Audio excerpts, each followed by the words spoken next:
down in the rec room. Oh yeah, we had a 2-day auction.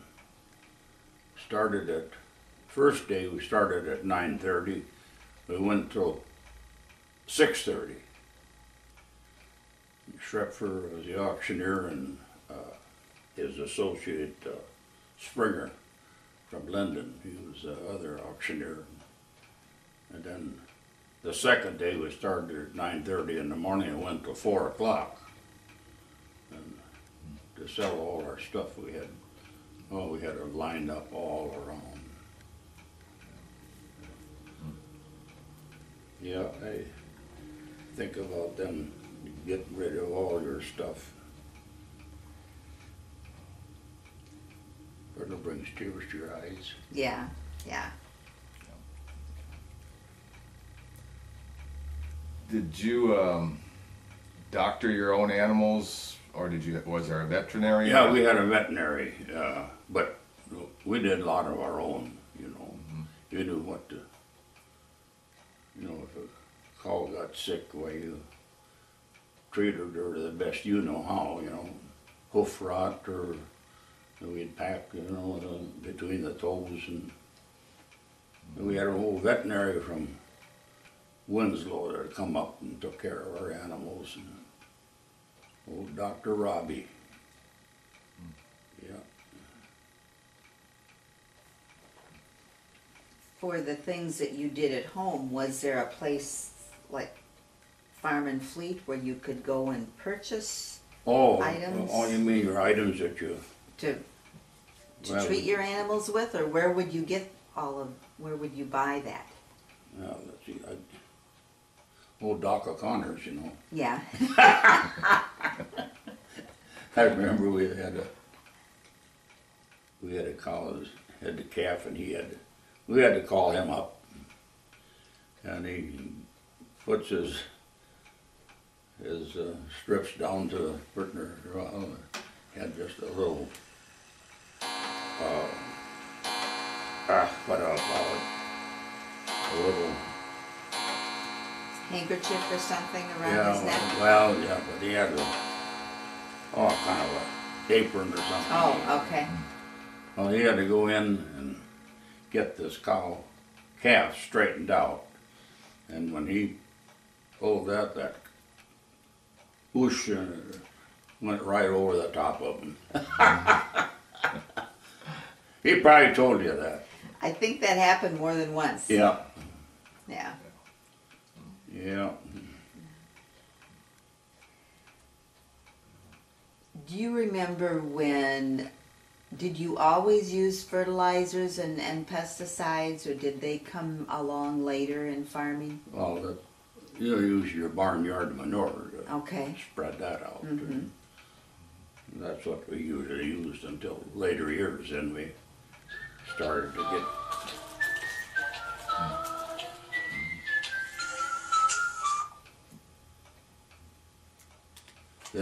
to get commercial fertilizer and spread that, you know,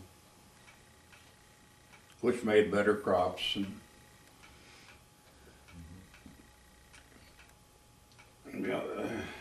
let's see. And your commercial fertilizer you would buy? Yeah. Where at? FS here in town. In Argyle? Yeah. Okay. Did you do much business in Woodford? Is there anything there to... There wasn't really much that, you know... Oh, we did some business in Woodford, but you know...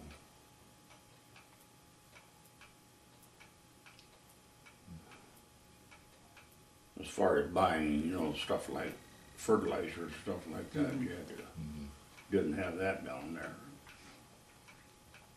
I know we're doing history of Argyle, kind of, but I was just kind of curious what there was in Woodford. There was a grocery store. Oh yeah, there was Martin's grocery store, and that's where I bought my bib overalls, little bib overalls, for $2.50 a piece.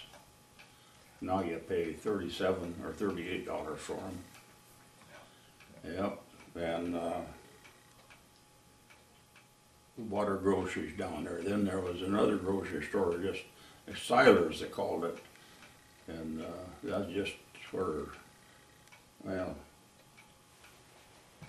oh gosh, it's just a stone's throw away from the other grocery store. Then the free shows in Woodford at night.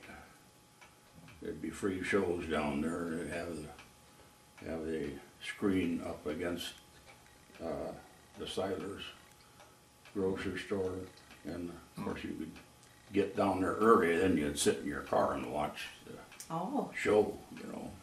So almost like a drive-in movie. Oh yeah, yeah. I didn't know Well, that. I did either. then, oh, let's see, how am I going to say that? Oh, God, one of the neighbors who had to get down there and get the front seat and sit in his car, you know. So Dad walked up there, snooping, and checked his milk, and it was warm. And the cheesemaker said, free show in Woodford. Grinders tomorrow, he'd say. Oh, Oh, God. What did he mean by grinders? Oh, that'd be a poor grade of cheese. Okay. Yeah. But there was nothing wrong with the grinder. Some of that was good cheese, I always thought. So. at that Miller cheese factory, did they make just one kind of cheese? Yeah, Swiss. Swiss. Okay. And he did make some brick in the wintertime there. He did make some brick, but of course every once in a while we'd have a change in cheesemakers too, you know, so it wasn't always the same cheesemaker.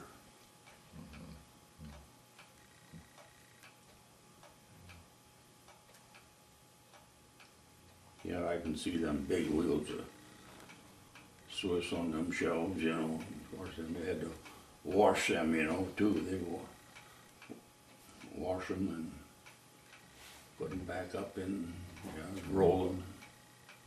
That was quite a procedure for the cheesemaker, you know. He had to be big and strong, you know. Yeah.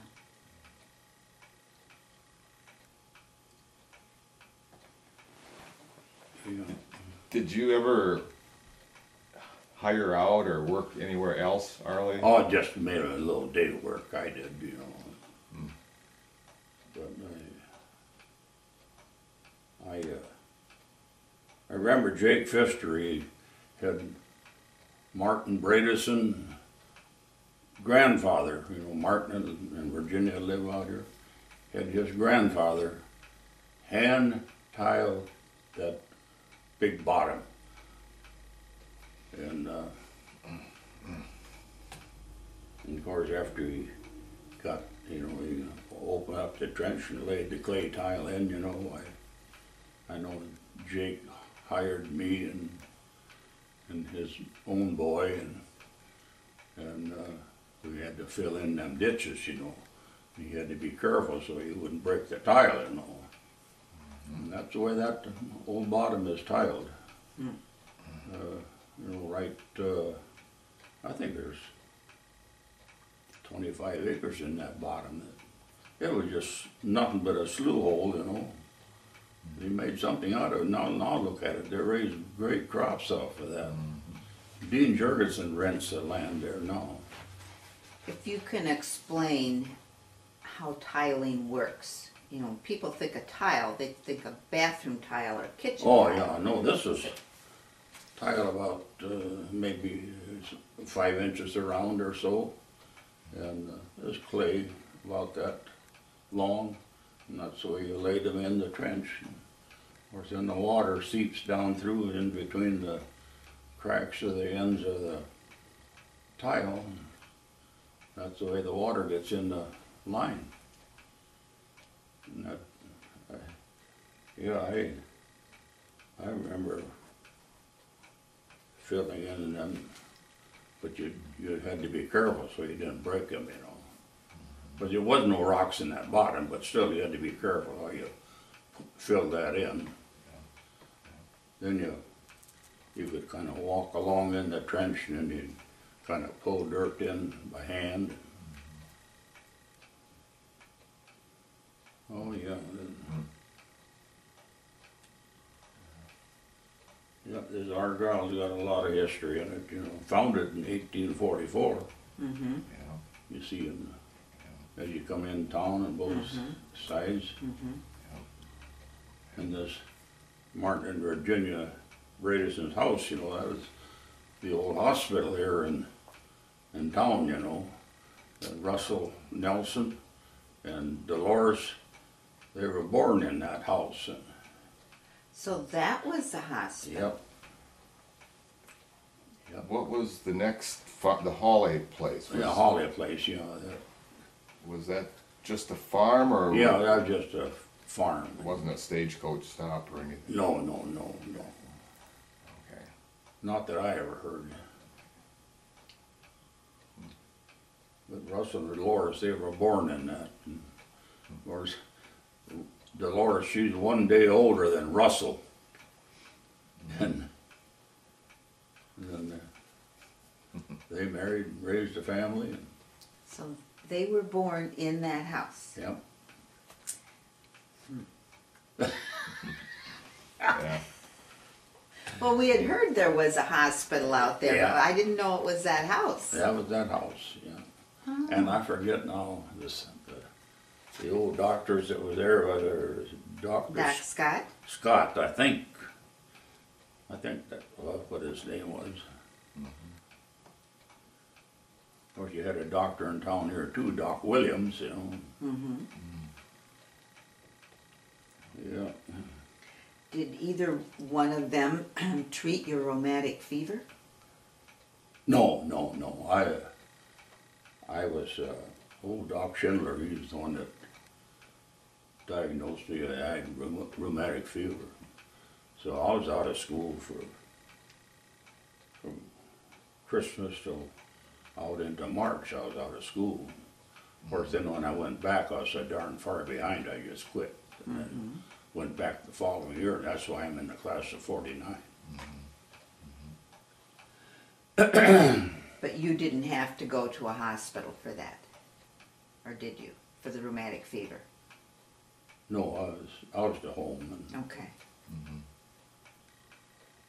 but, oh God, I sweat. Well, I couldn't get into service because I had a heart murmur because of that. And, well, I lived with it for 50 years until I had a Bovine call valve put in me, and so I still around today. I got a part number and a serial number and in my billfold. How long ago was that? Oh, that was in 1940. 48, I guess it was. No, when you had the valve put in. Oh. Oh. Let's see here. Check your part number, huh? Yeah. Dr. Colgill in Madison, St. Mary's Hospital, he was my medical doctor. And the hospital number is here. Implant date, October the 8th, 1998. Oh, okay. I got a model number, a serial number, size, position, and Yep. well, I'm just blessed to be around. No. Is that the home farm up there? Well, that's where the log house is. That's Anderson home place. That's my mother's home. And the log house is on this side of that now. So, is that where the Riggs live? Well, they lived just across the road somehow. Across the road. Yeah. Okay. On Miller Lane. into Miller Lane.